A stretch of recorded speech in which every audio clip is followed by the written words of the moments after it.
రాము గారు, మీరు తప్పించుకు తిరుగుతున్నారని, మిమ్మల్ని పట్టుకోవడానికి పోలీసులు వెతుకుతున్నారని చెప్పి కొద్ది రోజులుగా జరుగుతుంది. మీరు ఎక్కడి నుంచి వస్తున్నారు ఇప్పుడు తెలుసుకోవచ్చా? డెన్ నుంచి. డెన్లోనే ఉంటున్నారు. సో ఇదంతా అబద్ధమే, మిమ్మల్ని పట్టుకోవడానికి తిరగడం అనేది? ఇప్పుడు అబద్ధం అనుకో చాలా చిన్న వర్డ్ అది. ఎందుకంటే అబద్ధం అనే దానికి ఒక ట్రూత్ ఉండొచ్చు, ఏదో ఉండొచ్చు. నేను అరిసి చెప్తున్నా అంటే ఊరికే మీరు అడిగారు కాబట్టి ఇది కాదు అని చెప్పట్లేదు. అరిసి నా ట్విట్టర్లో లైవ్ టీవీ ఇంటర్వ్యూలో directly I am either quoting or not quoting the police. ఇప్పుడు అంతా ఇది ఏమైపోతుందంటే నా ఇప్పుడు ఆల్ మైటీ అని ఇర్వింగ్ వ్యాలెస్ నావెల్ ఉంది, ఒక 30-40 years బ్యాక్ వచ్చింది. అందులో న్యూస్ పేపర్ టైంలో ఒక పర్టికులర్ న్యూస్ పేపర్ ఉన్నది. అసలు అందరి దగ్గర ఒకే న్యూస్ వస్తాయి కదా, మన దాంట్లో స్పెషాలిటీ ఏంటి, ఎక్కడా లేని న్యూస్ మన దగ్గర ఉండాలి. అప్పుడే మన పేపర్కి యూనిక్నెస్ వస్తుంది. ఎక్కడా లేని న్యూస్ మనకందరికి ఎందుకు వస్తాయి, మనమే సృష్టించాలి న్యూస్ అని కొన్ని క్రైమ్ ఇన్సిడెంట్లు అన్నీ సృష్టించి పేపర్ సర్క్యులేషన్ పెంచుకోవడానికి చేస్తాడు. దాని మీద బేసే కొన్ని సినిమాలు కూడా వచ్చినాయి. ఇప్పుడు ఏంటంటే మీడియా సృష్టించట్లా, అలుగుతున్నారు. అది సార్. ఇప్పుడు మీ ట్వీట్లు, మీ మీద పెట్టిన కేసులు, పోలీసులు, ఏపీ గవర్నమెంట్ అన్ని పక్కకు పోయి ఇప్పుడు మీడియా మీదకి వచ్చింది. మీడియా కాదు, మీడియా అనేది ఒక్కటి కాదు కదా. ఫిల్మ్ డైరెక్టర్ అంటే నేను అందరు డైరెక్టర్ ఎప్పుడు కదా కాదు కదా, పర్సన్. సో అప్పుడేంటి ఇర్వింగ్ వ్యాలెస్ బుక్లో కూడా వన్ పర్టికులర్ న్యూస్ పేపర్ చేస్తారు, అందరూ చేయరు.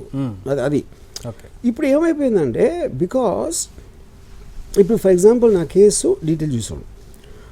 ఎవరో మనోభావం, నేను ఒక ట్వీట్ ఏదో పెట్టానని చెప్పి దాన్ని మనోభావాలు దెబ్బతిన్నాను కేసు పెట్టాను. దానికి నేను రిప్లై ఇస్తే ఏదో టైం అడిగాను.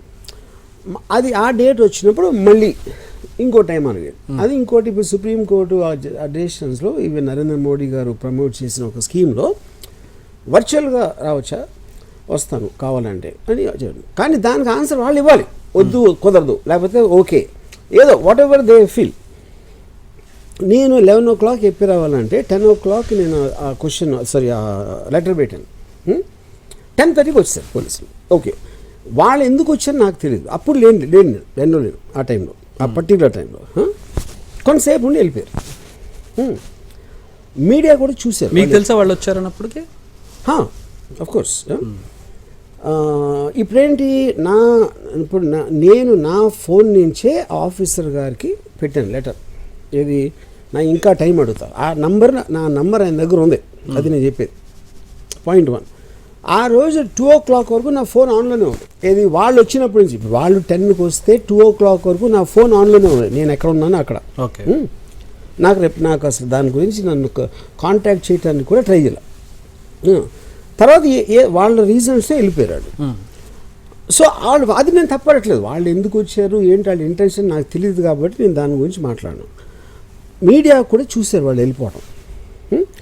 అక్కడి నుంచి నాన్ స్టాప్గా ఏం పెడుతున్నారు, పరారీలో ఉన్న రామ్ గోపాల్ అన్న వెనకాల గోడ దూకి పారిపోయాడు, ఇక్కడేమో ఇదే అయిపోయాడు, ఎవడు ఫామ్ హౌస్లో ఒక హీరో దాసేసి ఉంచాడు. అదే అప్పుడు మీరు నన్ను క్యారెక్టర్గా పెట్టి మీ కథలు మీరు రాసి మీ సినిమా మీరు తీస్తున్నారు. అంటే ఇప్పుడు సినిమా తీసే దాంట్లో ఉంది వీడియో. అది నేను చెప్పేది. నేను మొన్న పొద్దున్న నుంచి నేను ఇక్కడే ఉన్నాను.